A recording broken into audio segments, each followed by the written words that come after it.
Welcome back to the Blitz on Beat Digger Blastoff. I'm John Beltran. Let's check out all of those exciting second-half highlights from last Friday night's game in Beat Digger Stadium between Brush and Yuma. Trejo with a very short kick, and the ball is loose, and you got a fall, and it is picked up instead by Tyler Booth, who is across the 35-yard line to the 40-yard line in a return of around 7 yards, and a good job by Booth having the presence of mind to pick up that football and gain some positive yardage. First down and 10 for the Beat Diggers at their own 40-yard line to begin the third quarter. They trailed 20-14 in the regular season finale at Beat Digger Stadium. In the backfield are Booth and Chris Ely. And there's the handoff on the counter to Booth, and there is a flag down, and Booth had a huge hole on the left side, and who knows if he would have gone the distance. But it's going to be offside against Yuma. Maltos with a give to Ely right up the middle. He's got very little, but thankfully, because it was 1st and 5, it's now 2nd and 3 after the gain of 2 yards in a play. Dakin Bushner, who's been in on many plays, makes the tackle. On the inside slot is Spooner, and there's the handoff, and the ball is loose in the backfield, still loose, and I believe the Indians have it at the 41-yard line of Brush. The ball appeared to just slip out of Tyler Booth's hands. I don't know if he actually got it very cleanly at all. And Yuma recovers, and the Beat Diggers with their second turnover of the game. There was 11:15 remaining in the third quarter when Yuma recovered the fumble, and they took the ball down to the Brush 14-yard line in a minute 46 seconds before Cesar Trejo kicked the 31-yard field goal, and Yuma led 23-14 as we continue at this point of the game in the third quarter. Low line drive kick headed towards Booth on the far sideline at the 25-yard line to the 35. He slips out of a tackle at the 40-yard line, still on his feet, and Booth is down at the 44, a return of 19. And once again, the Beat Diggers have outstanding field position, but right now they're looking at a 2-turnover-0 margin. 1st and 10 for the 44, and Chris Ely squeezes 4 yards out of that carry as he runs hard right across the left side of the 48-yard line before Cesar Trejo makes the tackle. 2nd down and 6 to go for the Beat Diggers at their own 48-yard line. No need to hurry. You've got 8:55 to go in the third quarter. Yuma leading 23-14, but scoring on this drive again is imperative for Brush. On 2nd down, Maltos on the handoff to the right side, and nothing for Tyler Booth. He stutter-stepped in the backfield looking for a hole, and there was no hole on the play. Darren Spencer makes the tackle along with Alex Brown. And Yuma coming on a blitz. Looked like there was an offside, and there was, as charging across the defensive line was one of those linebackers. He's wearing a 68, although that's not on my roster. Oh, that's Cesar Trejo, excuse me, uniform change. So that is 3rd down and 1. Maltos to hand it off, 1st down. Chris Ely, he drives to the 44-yard line. It's a gain of 3. The Beat Diggers got what they wanted. The drive continues. Mitch Wills makes the tackle. On 1st and 10 from the 44-yard line, Maltos with a bootleg to the right, tries to get out of a tackle and does to the 40-yard line, and he's tackled from behind, but not before he gets to the 34-yard line as Zach Diaz brings him down. It's a gain of 10 for Arturo Maltos. 1st and 10 for Brush at the 34-yard line of Yuma. They've been in this position before, and when they were up 7-0, it was right around this spot of the field where they committed a turnover. See if they can turn that around completely. Booth on the handoff to the left side, breaking tackles inside the 30 to the 27-yard line, picking up 7 on the play. And Dakin Bushner had Booth around the ankles. You know, not too many Indians make tackles on this team, but the ones that do are very effective. Maltos will hand it off to Ely on the counter, and he's got nothing. He might be thrown for a loss. Mitch Wills was right there behind the line of scrimmage, along with Darren Spencer, and it will be a loss of around a yard. 3rd down and 4. In motion to the left is Seth James. Maltos is going to hand it off to Tyler Booth across the left side of the 24-yard line. He's got a 1st down the left sideline and knocked out of bounds inside the 20 to around the 17, maybe the 18. Nonetheless, it's a gain. Let's check the gain here of about 10 yards. On 1st and 10 from the 17. Maltos on the handoff, and that's got nothing. Boy, right at the line of scrimmage. Stacked up was Tyler Booth. I mean, not even a truck could have driven through there. There were 4 Indians making the tackle, including Zach Diaz. This is a 4-minute drive so far, and 2nd down and 10 from the 17. Maltos with a bootleg to the right, looking for a block and gets it. Can he get around a defender? He does. And he stutter steps his way, and so do I. Maltos inside the 10 to around the 7-yard line. and it should be a Beat Digger first down. He might have gotten to the 6 for a gain of 11. Maltos will send Spooner in motion to the right. Maltos to hand it off to Booth across the left side. He dives. He's into the end zone for a Beat Digger touchdown from 6 yards away. The Beat Diggers back in the game. It is Yuma 23, Brush 20. Awaiting the snap. Portese's kick is a low line drive well off to the right. He kicked the top of the football. 5:13 to go, third quarter. Yuma 23, Brush 20. At this point of the game, there was 5:06 to go in the third quarter, and Yuma took the ensuing kickoff to their 27-yard line. 3 plays later, Yuma running back Darren Spencer fumbled. It was recovered by Brush's Robert Rubacaba, and the Beat Diggers took over at the Yuma 41. However, Tyler Booth fumbled for Brush. And 1 play later, it was recovered by Logan Wilkins, and Yuma took over at their own 32-yard line with 3:56 to go in the third quarter, and the Indians went on a long drive. In fact, it was a 10-play drive, but they ended up turning it over on downs. The Beat Diggers took over at their own 9-yard line with 3 seconds to go in the third quarter, but Booth fumbled again. Yuma recovered at the Brush 16-yard line, and that's where we pick it up at this point of the game to begin the fourth quarter. On 1st and 10 from the 16-yard line. Lebsack to hand it off to Diaz, and he's running hard all the way down to the 10. Roy Grauberger and Adrian Cardenas make the tackle, but 6 yards is way too much if you're the Brush defense. And Lebsack will pitch it to Spencer, running to his left, looking for running room. He's able to squeeze to around the 7, maybe the 6. And as the ball fumbled, I don't even know what happened. Tyler Booth has got the football. Tyler Booth has got the football at the 35-yard line. I guess they're going to mark it back at the 8. And Diaz gets the carry, and he looks like he's got a first down at the 6. It's a gain of 2. And Roy Grauberger made the play. Or is it 4th down? Well, they'll mark him at around the 6.5-yard line. Yeah, it's at the 6. It's 4th and less than a yard. Let's see what happens on 4th down. There's the give, and can the Beat Diggers stop him? Oh, I don't know. I think they lunged across. I think Diaz got the yard. 1st and goal from the 5. Let's see if the Beat Diggers can come up with a huge turnover. And Lebsack will keep the football or hand it off to Spencer. He's in easily. He gave it to Spencer from 5 yards away with 10:07 to go.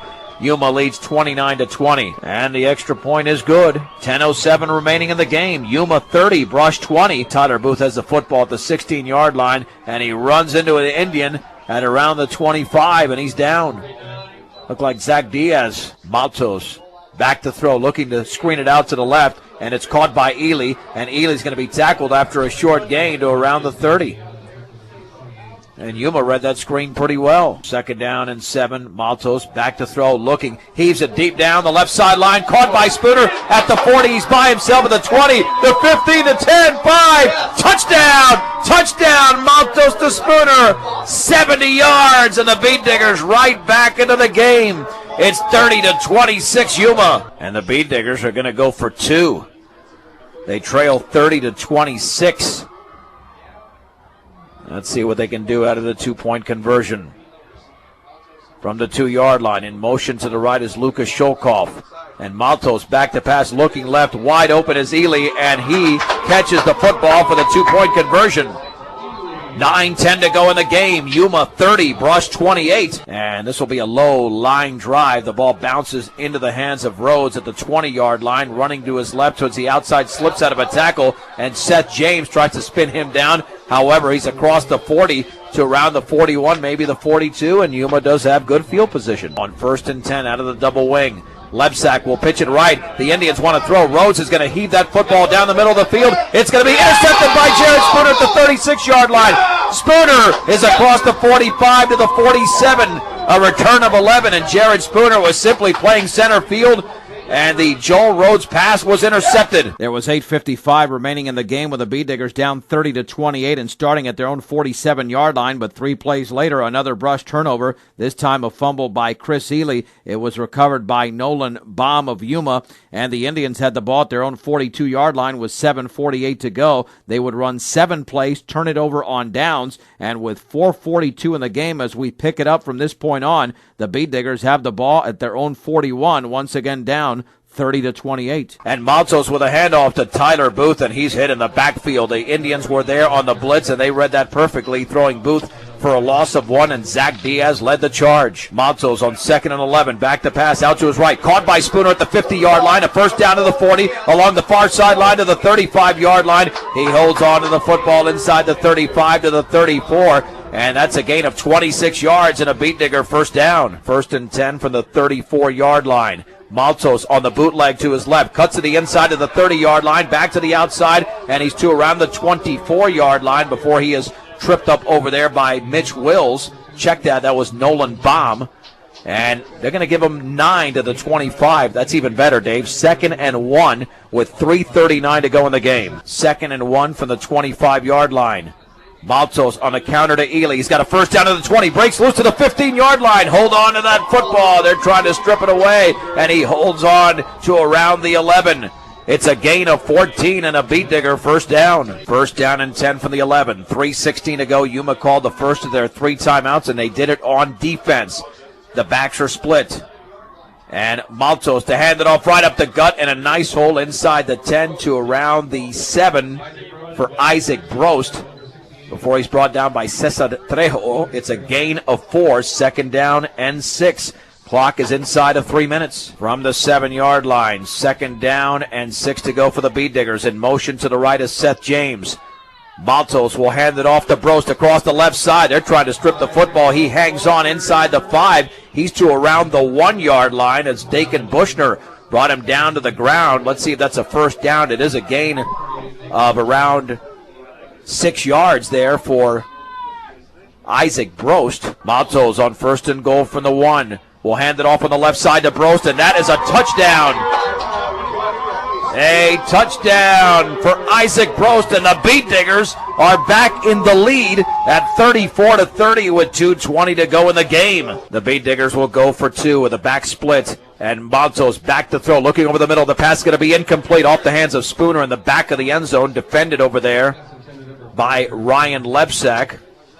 And the Beat Diggers lead 34-30. Rico Portese to kick it off. And he will squib that football towards the sideline. It goes out of bounds at the 25-yard line. So Yuma will have very good field position, I assume, at the 40-yard line? Yeah, assuming they go ahead and take it at the 35. 1st and 10 from the 35. I don't know if they had the option according to the way the official was motioning. And Lebsack will hand it off, and right up the middle, Zach Diaz has about 3 yards to the 38-yard line before he is stacked up over there by Isaac Brost on 2nd down and 7 from the 38-yard line. And 2 backs reset, and back to throw is Lebsack. The screen pass to Diaz is caught at the 45-yard line, down the sideline to the 50. He runs into Isaac Brost and is tackled at the 40-yard line. It's a sizable game, but with 2 men moving at one time, that will be illegal motion against Yuma. The Beat Diggers get a nice break. On 2nd down and 12 from their own 33-yard line. In motion is Spencer to the left. Rolling to his left is Lebsack. Still rolling. Throwing on the run. Pass is going to be incomplete. Interference. Roy Grauberger interfered from behind against Joel Rhodes at the 40-yard line. And it would have been well short of a first down. Instead, it's an automatic first down because of the pass interference penalty that I assume will be called right now. 2 timeouts to go for Yuma. On 1st and 10 from their own 48. And there's the handoff right up the gut to Diaz, and he is hit hard after a gain of 2. Tyler Booth got a clean hit on Zach Diaz, who thought he had daylight. It'll be 2nd down and 8 to go, and the clock continues to roll. They've got 2 timeouts remaining, as I mentioned, but the Indians not using those timeouts, and we're down to 1:06 from the 50-yard line. Lebsack. Back to pass, deep drop, no pressure. That pass is complete along the near sideline to Rose at the 30-yard line. He's knocked out of bounds, and there's a late hit possibly, or a blow to the head at around the 28. It's a gain of 22, and now the Beat Digger gain of 23. Now the Beat Digger's in real trouble. Yeah, if this penalty's against Brush, this is going to be terrible. Well, let's see what happens. I think it might be a block in the back against Yuma because I saw Bradley Bass just fly out of bounds. Boy, you're right, Dave. Boy, is that huge. It will be a gain of 23, though. And then it'll go the other way after that because it's a spot foul, and the clock does stop with 52 seconds to go. Well, 36 yards is now the difference between a Big Digger playoff spot and them missing the playoffs. From the 36-yard line, 1st and 10, the Indians in Big Digger territory, and the pitch right, and a seam to the outside for Joel Rhodes, who's knocked out of bounds along the sideline. Let's see, he got to the 30, it looks like. 2nd down and 4. The Big Diggers have got to keep the ball in the middle of the field, but Yuma can call timeout. 2nd and 4 from the 30-yard line. And here's the pitch to Spencer running to his left. He drives towards that 1st down marker, and he might have a 1st down at the 26-yard line, or will they backtrack it to the 27? Clock is rolling with 33 seconds to go, and it's a gain of 3. 3rd down and 1. We've got 27 seconds to go. 3rd and 1. Handoff to Diaz. He's hit, but he's got a 1st down. Right up the gut. Daniel Rubalcaba and Rico Portese make the play at around the 26.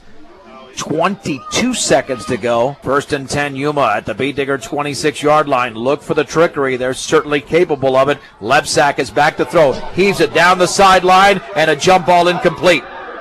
Mitch Wills at the 3-yard line, defended by Bradley Bass. We're down to 17 seconds to go in the game. Mitch Wills, the receiver, to the left. Logan Wilkins to the right. Yeah, this is the game. There's still 3 downs to play with, but I don't know if they'll have enough time for 3 downs. From the 26, repositioning his Rhodes. Lebsack rolling to his right, the pressure coming. Screen across the way, and the ball is thrown short of the intended target, intended for Zach Diaz. 12 seconds to go. It'll be 3rd down and 10. 3rd down and 10 for the Big Digger 26-yard line. Repositioning as Spencer. Lebsack to throw. Heaves it down the left sideline. Spooner's out there, and he intercepts it in the back of the end zone. Intercepted by Jared Spooner, his 2nd pick of the game, and the Big Diggers have secured a playoff spot with 4 seconds to go. And Maltos will take a snap, go down to a knee. And the Indians will not use that last time out. The Brush Big Diggers have pulled off a comeback, a 10-point comeback in the 4th quarter. They beat the Yuma Indians 34-30. So with the victory, the Big Diggers improved to 6-3 on the year as Yuma's season came to an end at 2-7.